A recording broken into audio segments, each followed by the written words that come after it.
लोगों की मदद जितना हो सके, क्योंकि मेरे सोशल मीडिया पेज पे रूबी अली ऑफिशियल या मेरे टिकटॉक पे आपने देखा होगा, वहाँ पे भी मैं ऐसे वीडियोस बनाती हूँ जो ऐसा कि लोग उससे कुछ सीख सकें। रुक, तेरे को बताते, तेरी माँ की चुत तेरी, रुका।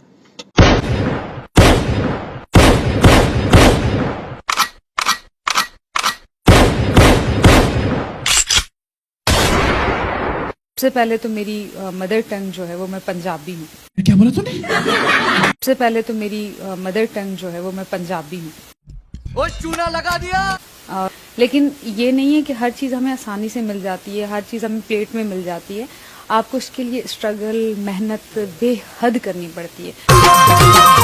हर को सजन जो थो दीवानो। जब आप हद से ज़्यादा मेहनत करते हैं तो उसका सिला आपको एक ना एक दिन ज़रूर मिलता है।